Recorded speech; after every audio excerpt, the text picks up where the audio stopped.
Hola, en esta sesión nos concentraremos en el estudio de la planificación del desarrollo territorial a partir de la construcción de un nuevo paradigma de planificación, la llamada planificación estratégica. Para ello recorreremos una crítica de la planificación contemporánea a través de 4 grandes ejes. El primero es la crítica cultural. La crítica cultural se centra en un análisis de la planificación moderna a partir de la pérdida del sentido de ciudad. Jane Jacobs, una periodista estadounidense, en su libro Vida y muerte de las grandes ciudades americanas, intenta plantear cuáles son los elementos críticos de esa planificación moderna. En primer lugar, indica que la zonificación de los usos del suelo, la zonificación monofuncional de estos usos, ha producido de hecho un aumento en los desplazamientos en la ciudad. Esto ha generado un énfasis exagerado en el automóvil y a su vez ha dejado de lado los elementos más simbólicos identitarios en la construcción de la ciudad. Finalmente, también Jacobs critica el hecho que la planificación moderna ha puesto un énfasis excesivo en la dimensión física y le ha atribuido características determinantes sobre el comportamiento de las personas.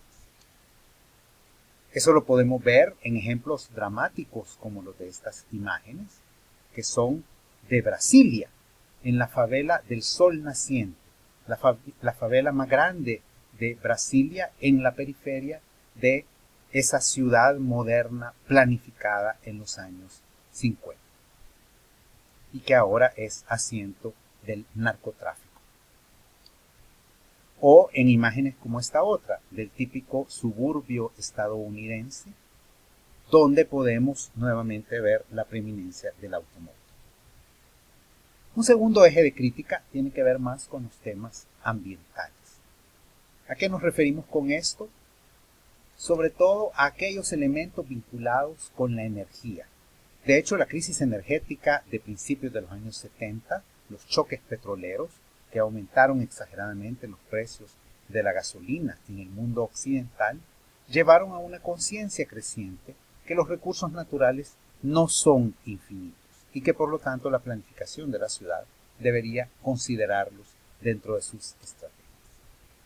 Un segundo elemento tiene que ver con un debate profundo que también comienza en los años 70 sobre el énfasis que se debe poner ya sea en la motorización individual, es decir, que cada persona tenga un vehículo propio, o apostarle por el transporte público. También se cuestiona sobre los costos sociales que tiene el vehículo como elemento fundamental de estatus social. Un tercer punto tiene que ver también con una cada vez mayor conciencia sobre la polución y los impactos que el crecimiento económico tiene sobre la calidad de vida de las familias. Un cuarto punto está asociada a aquellas recomendaciones que en su momento hizo el denominado Club de Roma, que proponía un crecimiento cero, es decir, no es necesario el crecimiento económico para una mejora de las condiciones de vida de la sociedad.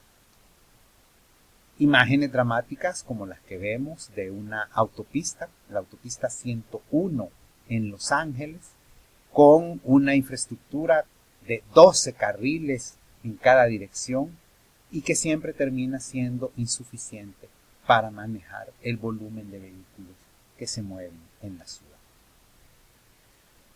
Otro elemento de crítica tiene que ver con una crítica más bien política, es decir, entender el sentido político o recuperar el sentido político de la planificación del territorio.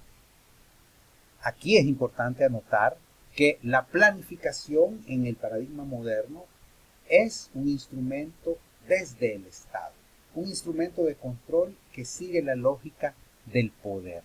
Y en ese sentido se le achaca ser excesivamente clientelar y favorecer determinados grupos de interés. Por otro lado, también se denuncia en esta crítica el falso comportamiento técnico, pseudo-racional de los profesionales.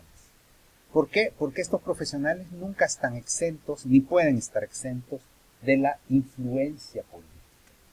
Según Ben Flyvbjerg, un planificador danés, esa planificación pseudotécnica es ingenua porque reconoce o desconoce la racionalidad del poder. Dice Flyvbjerg, el poder es capaz de definir lo que realmente importa. Y una racionalidad, en el fondo, está directamente relacionada a un contexto. Un tercer elemento de crítica política tiene que ver con la racionalización. Es decir, la aspiración de racionalidad no está exenta de determinadas estrategias de los grupos de poder.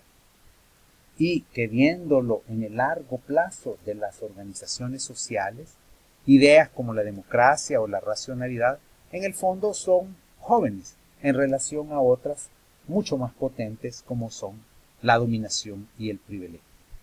En ese sentido, Flyvbjerg denuncia que la razón técnica suele desconocer las razones del poder. Finalmente, desde un eje más neoliberal, se critica el hecho que el Estado, a través de la planificación, ejerce un dominio excesivo sobre la sociedad.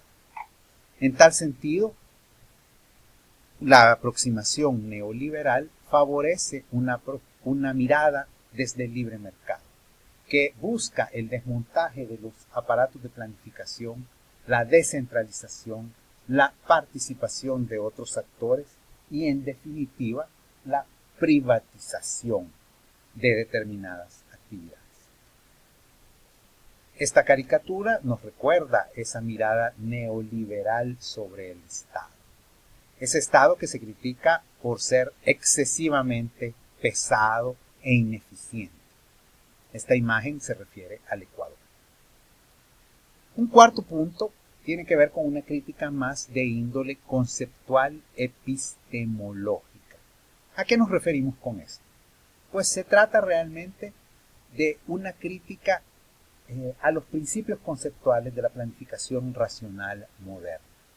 Desde esta mirada más postmoderna, diremos que hay un principio de incertidumbre que debemos reconocer en oposición a un principio de predictibilidad al que nos tenía acostumbrados la planificación moderna.